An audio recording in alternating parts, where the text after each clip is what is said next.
एक गाड़ी टकराई हुई मिलती है फुटपाथ से, जिसमें एक लड़की बैठी है फ्रंट सीट पर और एक लड़के की लाश पड़ी है। और ये लड़का था 35 साला नदीम। फुटपाथ से ये गाड़ी जो है टकराई है। बज़ाहिर ये लग रहा है कि जैसे कोई एक्सीडेंट है, लेकिन साथ जो डेड बॉडी पड़ी है उसको हलाक किया गया था, उसको कत्ल किया गया था गोलियां मारकर। अस्सलाम वालेकुम, 89 न्यूज़ डिजिटल के साथ मैं हूं सोनिया खान। एक गाड़ी टकराई हुई मिलती है फुटपाथ से, जिसमें एक लड़की बैठी है फ्रंट सीट पर और एक लड़के की लाश पड़ी है। और ये लड़का था 35 साला नदीम। फुटपाथ से ये गाड़ी जो है टकराई है। बज़ाहिर ये लग रहा है कि जैसे कोई एक्सीडेंट है, लेकिन साथ जो लाश पड़ी है, साथ जो डेड बॉडी पड़ी है, उसको हलाक किया गया था, उसको कत्ल किया गया था गोलियां मारकर।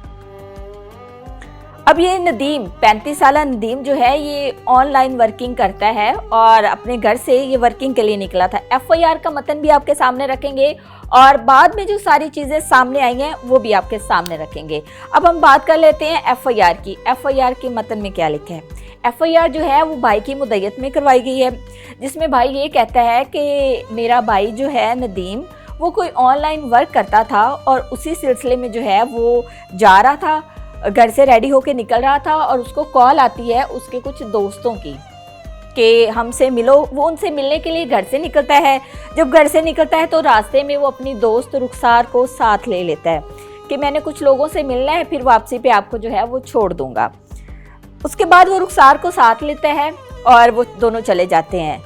उसके बाद उन लड़कों से उसकी मुसलसल कॉल पे बात होती रहती है। वो बता देते हैं एक इलाका जो मेंशन एफआईआर में किया गया है कि फ़लाँ जगह उसको बुलाते हैं और वहाँ पर जैसे ही वो लोग कहते हैं कि हाँ हम बस पहुँचने वाले हैं, तो नदीम कहता है रुखसार से कि रुखसार आप एक दफ़ा नीचे उतर जाओ, लड़के हैं, मैंने उनसे कुछ बात करनी है, आप 5 मिनट के लिए गाड़ी से बाहर निकलो, मैं इनसे बातचीत कर लूँ, फिर हम चलते हैं।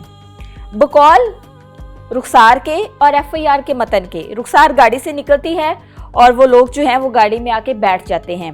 5 मिनट तक गॉसिप होती है, बातचीत करते हैं। 5 मिनट के बाद अचानक झगड़ा शुरू हो जाता है। रुखसार जो है वो देख रही है कि ये झगड़ा कर रहे हैं। अब ये वो चीज़ें हैं जो रुखसार ने कहानी सुनाई थी। वो कहती है वो आपस में उलझते हैं। इससे पहले कि मैं पूछती कि हुआ क्या है, आप लोग क्यों झगड़ा कर रहे हैं, उससे पहले ही वो पिस्टल निकालते हैं और नदीम को कत्ल कर देते हैं। मेरे करीब जाने से पहले ही वो गाड़ी का दरवाज़ा खोलते हैं और फरार हो जाते हैं। उसके बाद मैं क्या करती हूँ कि मैं कोशिश करती हूँ कि नदीम जो है वो बच जाए, लेकिन नदीम इंतहाई तशवीशनाक हालत में था, इंतहाई ज़ख्मी था। मुझे लगता था कि मैं इसको बचा लूँगी। मैंने जल्दी से जो है वो मैं ड्राइविंग सीट पे आती हूँ और वहाँ पे आके मैं गाड़ी को ड्राइव करने की कोशिश करती हूँ, लेकिन मैं परेशान इतनी थी, मेरा सांस फूला हुआ था, मुझे कुछ समझ नहीं लग रही थी कि मैं पोल से टकरा जाती हूँ और फुटपाथ पे गाड़ी जो है वो आके रुक जाती है। फिर मौका पर लोग आते हैं, वो पुलिस को इतला देते हैं। मुझे जब होश आता है तो मैं नदीम की फैमिली को बताती हूँ कि हमारे साथ ये वाक़या पेश आया है, आप फ़लाँ जगह पहुँच जाएँ। अब ये एफआईआर का मतन था जो कहानी रुखसार ने सुनाई थी नदीम के भाई को। नदीम के भाई ने उसी सारी कहानी को जहन में रखा और जाके एफआईआर करवाई 302 की। ये एफआईआर का मैंने आपको मतन बताया, ये एक साइड है। अब दूसरी साइड जो सारी चीज़ें सामने आई, कैसे इस कत्ल का ड्रॉप सीन हुआ। होता क्या है कि जैसे ही पुलिस मौका पर पहुंचती है तो वही एक रवायती अंदाज, कातिल जो होता है वो बड़ा शातिर होता है और उसके माइंड में बड़ी सारी चीज़ें और बहुत सारी प्लानिंग जो है वो चल रही होती है। लेकिन पुलिस भी जब अपना काम करने पे आती है तो बड़े बड़े शातिर कातिल जो है उनको फिर चुटकियों में ढूंढ निकालती है कि असल मुजरिम कौन है और असल कातिल कौन है। अब रुखसार जो है वो रोने धोने का ड्रामा कर रही है कि मैंने बड़ी कोशिश की है बचाने की, वो लोग मेरे सामने आ जाएं, मैं उनको पहचान लूँगी, मैं उनको पहचान सकती हूँ, वो लोग मेरे सामने आ जाएं। तो अब ये कह रही है रुखसार। उसके बाद तफ्तीश का आगाज़ होता है।